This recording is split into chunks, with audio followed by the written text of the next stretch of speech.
अस्सलाम वालेकुम, welcome to my channel kitchen with मारूश। सबसे पहले हमें अल्लाह पाक का शुक्र अदा करना चाहिए जिसने हमें इतनी नेमतों से नवाजा। अल्हम्दुलिल्लाह ज़रूर कहें। आज हम इंशाल्लाह बनाएंगे स्टफ़्ड करेला, स्टफ़्ड बिटर गोर्ड। बहुत मज़े के बनेंगे इंशाल्लाह। कीमा भरे करेले बनाऊंगी मैं आज। कोई कड़वाहट नहीं होगी और टेस्ट तो आला इंशाल्लाह ताला बनेगा। सबसे पहले मैंने इनको पील ऑफ करके इस तरह मैं आपको दिखा रही हूँ रख लिया। ये 1.5 kg हैं। 1.5 किलो मैंने लिए हैं। इनको छील के अब मैं इस पर नमक लगा दूँगी। ठीक है, इसकी कोई कड़वाहट नहीं इसमें बाकी रहेगी इंशाल्लाह। बहुत मज़े के ये बनेंगे, आप ज़रूर बना के देखें। और इसी दौरान अगर आपने मेरे चैनल को सब्सक्राइब नहीं किया तो काइंडली ज़रूर कीजिए और लाइक कीजिए, शेयर कीजिए। इंशाल्लाह ताला बहुत इंजॉय करेंगे आप। बिस्मिल्लाहिर्रहमानिर्रहीम। सबसे पहले मैंने 1.5 टेबल स्पून नमक का लेके इसको इस तरह से लगा दूंगी। लगा के मैं इसको ओवरनाइट रखूंगी, सारी रात के लिए। आप चाहें तो 5 से 6 घंटे के लिए भी रख सकते हैं, लेकिन फिर उसमें आपको ज़रा मेहनत थोड़ी सी ज़्यादा करनी पड़ेगी। ओवरनाइट रख देंगे तो आपको बिल्कुल भी इतनी ज़्यादा मेहनत नहीं करनी पड़ेगी और बनेंगे भी ये बहुत टेस्टी। इस तरह ये सब के ऊपर लगा के आप देख सकते हैं इसके ऊपर एक ग्लेज़ आ गई है, एक लेयर आ गई है सॉल्ट की। सारी रात मैंने रख दिया था इसको। अब इसने अपना पानी भी थोड़ा सा रिलीज़ कर दिया है, ये देखें। अब हमने इसको सॉफ्ट करना है। अभी कट वगैरह कुछ भी नहीं लगाना। आपने इसको थंब की मदद से, फिंगर्स की मदद से, जैसे आप चाहें, सब जितने भी आपके करेले हैं इसको आपने इस तरह सॉफ्ट कर लेना है। सॉफ्ट करने से क्या होगा, हम थोड़ा सा कट लगाएंगे और हमारे बीज जो इसमें बीज हैं वो बड़ी आसानी से बाहर आ जाएंगे। मैंने सारे करेले सॉफ्ट कर लिए हैं। अब मैं इस पे कट लगा के इसके बीज निकालूंगी। मैं बिल्कुल थोड़ा सा कट लगाऊंगी, 3 से 4 इंच के बराबर। आप कट जितना ज़्यादा लगाएंगे फिर उतना ही ज़्यादा आपको इसके ऊपर वो धागा लपेटना पड़ेगा। तो मैं इस वजह से थोड़ा सा लगा रही हूँ, हमारा थोड़ा सा ही काम चल जाएगा। और अब मैं फिंगर की मदद से इसके अंदर से सारे जितने भी बीज हैं वो बाहर निकाल लूँगी। अब स्पून ना लीजिएगा, स्पून लेंगे तो आपका कट ज़्यादा से ज़्यादा गहरा होता जाएगा। हमने कट ज़्यादा गहरे नहीं करने, हम बस इतना ही रहने देंगे और आसानी से इंशाल्लाह ये निकल जाएंगे। इसके बाद हम इसको अंदर बाहर से अच्छी तरह वॉश कर लेंगे ताकि जो नमक की लेयर हमने इसके ऊपर लगाई थी वो भी वॉश हो जाए। और इसको अच्छी तरह दबा के निचोड़ लेंगे। ये देख सकते हैं अंदर से बिल्कुल ये साफ़ हो गया है। जितना गूदा, जितने बीज थे वो हमने बाहर निकाल लिए हैं। अब हम कीमे की तैयारी कर लेते हैं। हाफ़ के जी मैंने लिया है मटन का कीमा।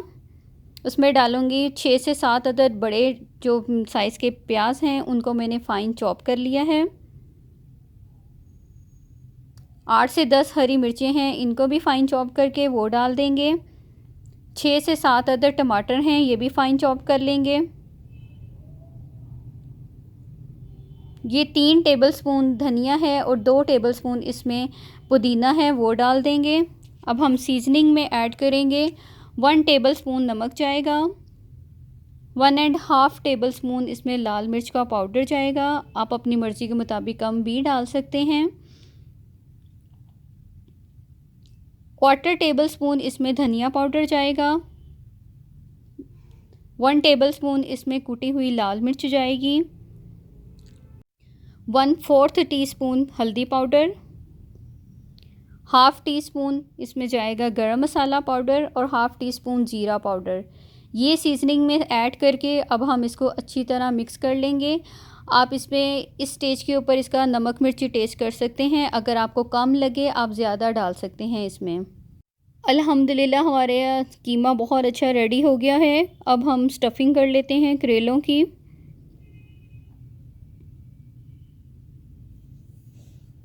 ये मैंने करेले अच्छी तरह वॉश कर लिए हैं। 5 से 6 आप इस तरह पकड़ के उसको अच्छी तरह निचोड़ लें ताकि इसमें पानी बाकी ना रहे। और जितनी ये कड़वाहट है इसकी अल्हम्दुलिल्लाह निकल गई है। अब आपके करेले बहुत मज़े के बनेंगे इंशाल्लाह। अब इसकी फिलिंग कर लेते हैं। बिस्मिल्लाहिर्रहमानिर्रहीम। इस तरह ये देख सकते हैं कितना अच्छा अंदर से साफ़ सुथरा है। अब इसमें आप कीमा भरें। जो हमने मसाला रेडी किया है, फिंगर की मदद से आप इसके कॉर्नर्स में भी अच्छी तरह इसकी फिलिंग कर लें। और अगर इसमें आपको पानी ज़रूर महसूस होगा तो आपने इसकी टेंशन नहीं लेनी कि कीमे में पानी है। जब हम इसको फ्राई करेंगे सारा वाटर जो है ड्राई हो जाएगा और बहुत जूसी ये आपके बनेंगे इंशाल्लाह। कोई ड्राई नहीं होगा, कोई कड़वाहट नहीं होगी, बहुत मज़े के बनेंगे इंशाल्लाह। इस तरह करके एक एक करके मैं सारे करेले जो हैं वो भर लूँगी। अल्हम्दुलिल्लाह सारे करेले जो हैं वो मैंने भर लिए हैं। अब मैं धागा लेके उसके साथ इसको लपेट दूँगी। कट हमने इसलिए इतने लगाए हैं कि ये कितने खूबसूरत लग रहे हैं, हमें सारा करेला काटना नहीं पड़ा और ना ही हम इतना ज़्यादा इसमें धागा लपेटेंगे। सिर्फ 2 लेयर देंगे, एक लेयर एक साइड की तरफ से लेके जाएंगे और दूसरी लेयर दूसरी साइड की तरफ लेके जाएंगे। इंशाल्लाह बिल्कुल भी कीमा बाहर नहीं निकलेगा। कोई इस पे आपको गिरा लगाने की भी ज़रूरत नहीं है। जस्ट इस तरह आपने लपेट देना है। इंशाल्लाह बिल्कुल भी आपका कीमा जो है वो बाहर नहीं आएगा।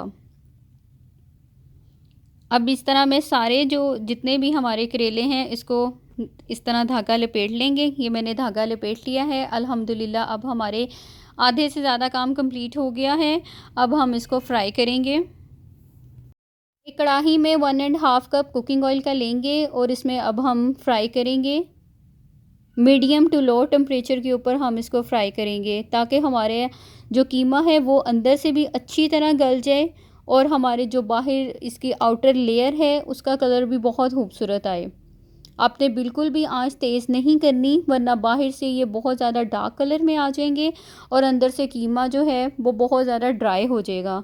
हमने इसको जूसी रखना है, इसलिए हम इसको मीडियम टू लो फ्लेम में इसको कुक करेंगे। मैं आपको दिखा देती हूँ। दूसरी तरफ जो बाकी हमारा कीमा बच गया है, जो हमारा मसाला बनाया था, इसको एक पतीली में डाल देंगे। अब हमने इसको कुक करना है, इसलिए एक पतीली में डाल के साथ 1 गिलास पानी का डाल के और हल्की आंच के ऊपर इसको भी रख देंगे। उतनी देर ये गलता रहेगा और साथ साथ हमारे जो करेले हैं वो भी फ्राई होते रहेंगे।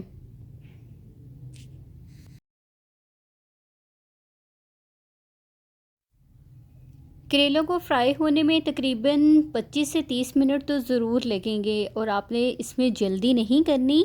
आराम से आपने इसको लो फ्लेम पे कुक होने देना है। इससे बहुत मज़े के इसके अंदर कबाब जो कीमा हमने फ़िल किया वो कबाब की फॉर्म में बन जाएगा और बहुत टेस्टी बनेगा इंशाल्लाह। एक साइड से कुक हो गए हैं, अब हम इनकी साइड चेंज कर दी है मैंने। जब दोनों साइड से अच्छी तरह फ्राई हो जाएंगे तो हम इसको बाहर निकाल लेंगे। माशाल्लाह लुक इसकी कितनी ज़बरदस्त आ रही है। अल्हम्दुलिल्लाह ये अब फ्राई हो गए हैं। हम इनको प्लेट में निकाल लेते हैं और फिर हम बाकी जो अपने करेले हैं वो फ्राई कर लेंगे। कीमा हमारा अल्हम्दुलिल्लाह अच्छी तरह गल चुका है। इसको भी तकरीबन 30 से 35 मिनट हो चुके हैं। अब जो इसका पानी है वो ड्राई कर लेते हैं। अब आप चाहे तेज़ आंच भी कर दें, जब कीमा गल गया है तो बस पानी उसका आप खुश्क कर लें। अब जिस कुकिंग ऑयल में हमने करेले फ्राई किए थे उसको हमने छान के उसी कुकिंग ऑयल में हम वो कीमा जो है डाल के कीमा फ्राई कर लेंगे। क्योंकि कीमे को हमने पहले सिर्फ पानी डाल के उसको बॉईल किया है, कुक कर लिया है, उसको तकरीबन सारा ही पक चुका है। आपने इसमें कोई भी कसर नहीं रहने देनी। जब अच्छी तरह हमारा कीमा गल जाए तो आपने इसको कुकिंग ऑयल में डाल के उसी घी में डालना है जिस घी में हमने करेले फ्राई किए थे। बस उसको अच्छी तरह छान लेना है ताकि जो भी प्याज वगैरह थोड़े बहुत बाहर आए थे वो इसमें शामिल ना हो जाएं। अब आपने तकरीबन 8 से 10 मिनट अच्छी तरह कीमा फ्राई करना है। ठीक है, जितना अच्छा कीमा फ्राई करेंगे उतने ही मज़े का आपका इसका यह मसाला रेडी होगा।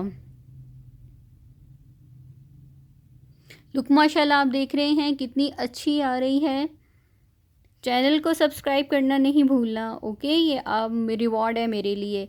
और इसमें अब हमने जो कि अपने करेले फ्राई करके रखे थे वो पूरी उसकी लेयर ऊपर बिछा देंगे।